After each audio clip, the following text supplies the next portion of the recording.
Bookmark নিচে দেওয়া হচ্ছে। যদি ফ্রি কনসালটেন্সি পেতে চাও অবশ্যই আমার হোয়াটসঅ্যাপে নক করবে। টাইম পাসের জন্য করো না, কারণ আমি অন্তত বুঝে যাই কার সত্যি দরকার আছে বা দরকার নেই। তোমার যদি আমাকে দরকার না থেকে থাকে তো আমারও খুব একটা মাথা ঘামানোর দরকার পড়ে না।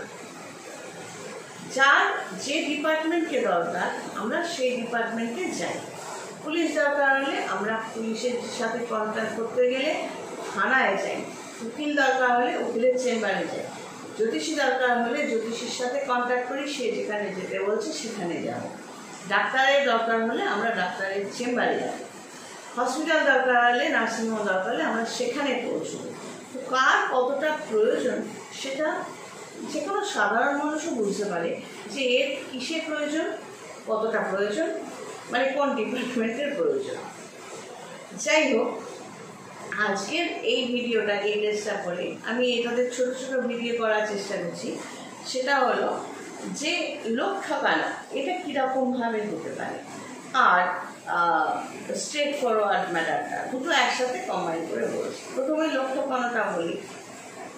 সেটা হচ্ছে দেখবে এখন খাবার, বিভিন্ন রকম খাবার, সরকার এটা নিয়ে কতটা মাথা ঘামায় আমি তো দেখি না, জানি না, সরকার নিশ্চয়ই এটা নিয়ে ভাবনা চিন্তা করবেন। তো খাবারের ক্ষেত্রে ম্যাক্সিমাম খাবার কিন্তু ভেজাল, মানে সবজি বলো, ফল বলো, সব কিছুতেই কি মাছ বলো, ডিম বলো, মানে কিসে কিসে সব ইঞ্জেকশন দেয় এবং সেগুলো খাওয়ার পর রোগরাগী হয়। তো এইগুলো তো মাঝে মধ্যেই চোখে পড়ে। এবার কথা হচ্ছে যে এই যে মানুষের মানসিকতা, একটা বহু আগে গল্প শুনেছিলাম, একজন ডাক্তার সে 2 নম্বরি ওষুধগুলো চালাতো এবং সেখান থেকে পয়সা পেত।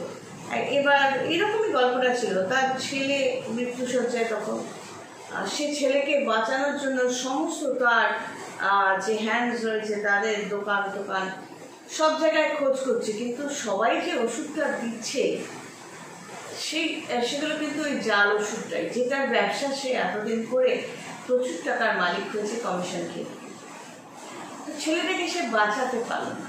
তো আমাদের শাস্ত্রে এটা বলা আছে এবং এটাই ঘটে যে যে মানুষ বা যারা অন্যকে গাড্ডায় ফেলার জন্য বড় করে মানে কুয়ো খুঁড়ে রাখে বা গাড্ডা খুঁড়ে রাখে, দেখা যায় সেই রকম একটা গাড্ডায় সে বা তারা নিজেরাই পড়ে যায়, অর্থাৎ তারা অনেক সমস্যা ফেস করে যায়। এটা কিন্তু ঘটে, হয়তো এটাকেই বলে জাজমেন্ট ডে। মানে এই যে অলিখিত নিয়ম এটাই কিন্তু হয়ে আসছে। তো এই যে লোক ঠকানো, এই যে মানুষকে, প্রচুর মানুষ যারা এই ধরনের ব্যবসা করছে, সবজির মধ্যে ইঞ্জেকশন দিয়ে বিষাক্ত কিছু মেশাচ্ছে বা ফলের ওপর মোম ঘষে দিচ্ছে। আচ্ছা, সব বাচ্চা তো ফলটা ধুয়ে মোমটাকে চেঁচে নিয়ে খাচ্ছে না, পুরো একটা আপেল এরকম হয়তো সে না ধুয়ে মুখ দিয়ে চেবাল, মানে ওই মোমগুলোও তার পেটে গেল। তো এই যে নৃশংসতা, এই যে বদমাইশি ব্যবসার নামে বিভিন্ন শাকসবজিতে বিভিন্ন কেমিক্যাল ইউজ করা হচ্ছে বিক্রির জন্য। তো যারা এগুলো করছে একটা তারা হয়তো মাথায় রাখতে পারছে না যে সেগুলো ঘুরে ফিরে কিন্তু তাদের ঘরেই যাবে, বা এমনটাও হতে পারে তাদের আসলে আগে পিছিয়ে কেউ নেই, তারা শুধু টাকা ইনকাম করবে এবং উড়াবে, নোংরা জায়গায় নোংরামো করবে, সেই জন্যই হয়তো করছে কোনো একটা আক্রোশে মানব জাতির উপর। তাই এই ধরনের মানসিকতার লোকরা তো ক্ষমার অযোগ্য। কিন্তু আমার বক্তব্য হচ্ছে এই যে লোক ঠকানোর মানসিকতা, এটা এখান থেকে এই যে ছকটা ডেফিনেটলি দেখা যাবে। আমি বারবার যে গ্রহগুলোর উপর জোর দিই, এই ছক তাদের original date of birth, place of birth, time of birth দিয়ে এই ছকটা যদি বানানো হয়, যদি ধরে নিই তার মেষ লগ্ন, খুব স্বাভাবিকভাবে 6, 8, 12 কানেকশানে তাদের বৃহস্পতি, শনি এবং বুধ থাকবেই। অথবা 6, 8, 12 কানেকশনে না থাকলেও অন্যান্য ঘরে থাকলেও তাদের সাথে এভিল প্ল্যানেট রাহু বা কেতু বা কোনো কোনো সময় মঙ্গলের উপস্থিতি যদি থাকে এবং বক্রীভূত থাকে, তখন তারা এইরকম লোক ঠকানো বিদ্যা আরম্ভ করে। তাদের চেহারাতে দেখলে, একটা মানুষের চেহারা দেখলে বোঝা যায় যে এই মানুষটা ভালো না মন্দ। চোখ, একটা মানুষের চোখের দিকে তাকালে তার চোখের যে মুভমেন্ট, এই মুভমেন্ট বোঝা যায় একটা মানুষের। মানুষ ধরো তুমি তাকে বসতে বললে, তার মুভমেন্ট বলে দেয় যে সে কী ধরনের মানুষ। সে স্থির হয়ে বসে আছে, না ছটফট করছে, না কি রিয়াক্ট করছে। তো একটা মানুষের মধ্যে সেই প্রভাবগুলো কিন্তু থাকে।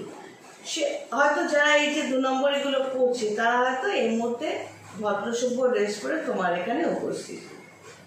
তুমি জানো না তার পেশা কি, কিন্তু তার মুভমেন্ট বলে দেবে যে এই ক্রিমিনাল মাইন্ডেড, নৃশংস, বর্বর, নিষ্ঠুর। এবার এই কারেকশনগুলো কিন্তু আরেক রকমের ঠকানোকেও ইন্ডিকেট করে। সেটা হলো,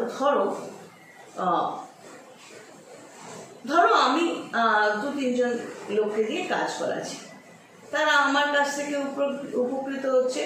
তোমার ক্ষেত্রেও সেম, কাজ করছে, তার বিনিময়ে পয়সা পাচ্ছে, কোনো সময় একটু বেশি পয়সা পাচ্ছে। এবার তাদের যখন পয়সাটা জমে যায়, তখন তাদের মানসিকতা হয় যে আমি না হলে তো চলবেই না।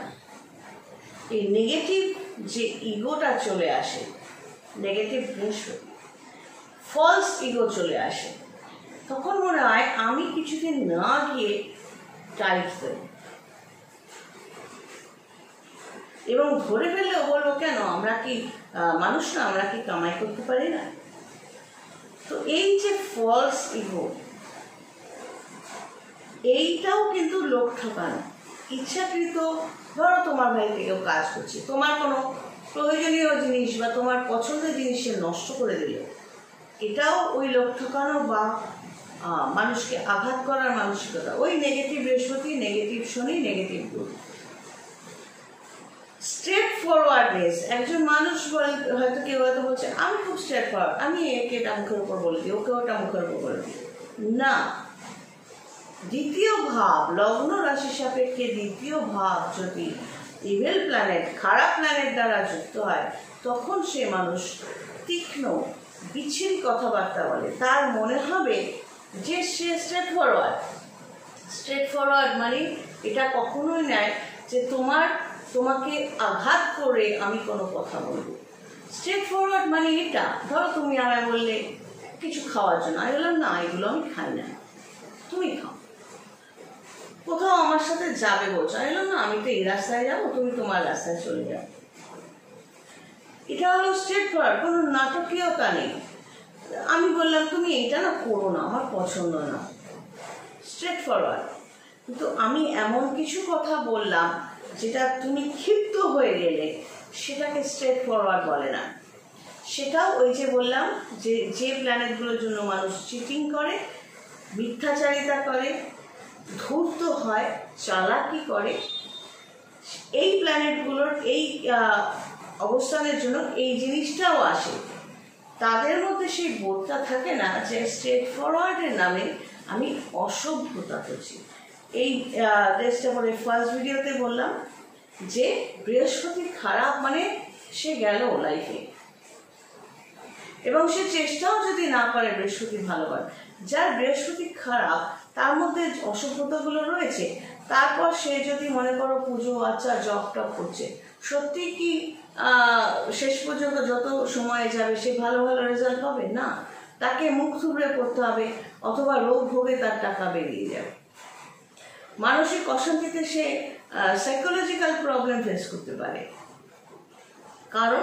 কারণ বৃহস্পতি ভালো থাকলে তো আমি বললাম যে সে মানসিকভাবে সুখ শান্তিতে থাকে, তার হাজার একটা রোগ ভোগ, ঘ্যান ঘ্যান প্যানপ্যানানি রোগ ভোগ হবে না। তো স্ট্রেট ফরওয়ার্ড, চিটিং করা, বেইমানি করা, যেটা আমি বলছিলাম, ধরো কেউ কাজ করছে সে ইচ্ছাকৃত কামাই করে, তো এই যে চিটিং, এটাকেও চিটিংই বলে। তুমি ভুল করে হঠাৎ ভুল করে বসলে, হঠাৎ করে কিছু একটা করে বসলে যেটা আমার খারাপ লাগলো, সেটা অনিচ্ছাকৃত হঠাৎ ভুল, এবং সেটা তুমি আমায় জানাওনি। কিন্তু যদি এটা বারবার করতে থাকো, এটা যে কোনো স্বামী স্ত্রীর সম্পর্ক, ভাই বোনের সম্পর্ক, মা বাবার সাথে সম্পর্ক, যাই হোক, যে কোনো জায়গাতেও, ব্যবসার সম্পর্ক, চাকরির সম্পর্ক, তুমি কন্টিনিউয়াস চালাকি করছো, কন্টিনিউয়াস একটা কিছু ভুলভাল করে ফেলছো, কারণ অতি চালাকরাই বারবার ভুল করে, এবং তারপর সেটা ম্যানেজ করার জন্য বিভিন্ন গল্প দিচ্ছ। তুমি মানে এই যে বৃহস্পতি শনি বুধ এরা খারাপ থাকলে তুমি বেঈমান তো হবেই, সুতরাং এটার উপর কোনো কোশ্চেন হবে না। যে তোমার উপকার করবে তুমি জোড়া পায় তার মুখে লাথি মারবে, তোমার মনে হবে আমি বা কম কিসে, আমি না গেলে তো কাজ হবে না, আমাকে ছাড়া চলবেই না, এরকম একটা ফলস ইগো, মানে ভুল একটা চিন্তাধারার উপর তুমি বাঁচতে শুরু করবে।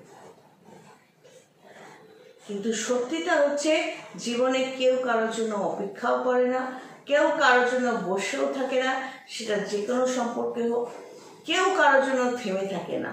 এই যে এই কেউরা যদি আধ্যাত্মিক জগতের লোক হয়, তো তাদের তো কোনোভাবেই ঘাট ধরে বিপদে ফেলা যায় না। যারা বোকার মতো তাদের সাথে বেইমানি করে বা তাদের ঠকাতে চায়, অ্যাকচুয়ালি তারা নিজেরাই পুরোপুরিভাবে ঠকে যায় লাইফে। তো এইটাই আমার এই ভিডিওতে বলার উদ্দেশ্য, যে বৃহস্পতি শনি বুধ এদের যে নেগেটিভ অ্যাক্টিভিটিস, যখন তুমি দেখবে তোমার মধ্যে এগুলো কাজ করছে, তুমি যদি চেষ্টা করতে থাকো এগুলোকে কন্ট্রোল করার, এবং এই চেষ্টাটা নিয়ে যদি জ্যোতিষী তান্ত্রিকের সাথে যোগাযোগ করো এবং সিস্টেমেটিক্যালি থাকতে শুরু করো, এরাই তোমায় ভালো ফল ডে বাই ডে দিতে শুরু করবে। সবাই ভালো থেকো। God bless and take care.